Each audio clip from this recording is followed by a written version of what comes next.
Aida. And also, sikat na sikat siya ngayon and humble. And of course, proud kami kasi Bisaya! Ilang years siyang may endorser ng One Smile City? Hanggat gusto niya. The family. But for the meantime, ilang years pong City naman? Basta hanggat gusto niya. Hanggat gusto niya. Sir, anong feeling na isa ka ng endorser ngayon? Proud sa sarili at saka yun lang.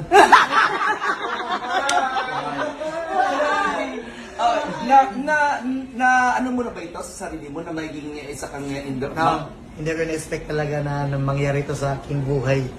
At saka first time ko ngayon, huwag dagang salamat sa tanan. Bisaya. Uhay! First time mo nalinisan ng ibig? First time, virgin pa kasi tayo. Anong feeling? Kanina parang takot na takot ka eh. Siguro, talaga, sa una lang talaga masakit. Pero lalong tumatagal, masarap na.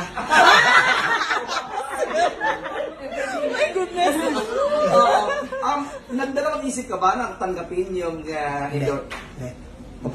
Opportunity na kasi to. Hindi na kailangan tanggihan pa. Ano masasabi mo sa end talents ni Aida? Thank you so much sa'yo, ma'am, and sana tuloy-tuloy na to.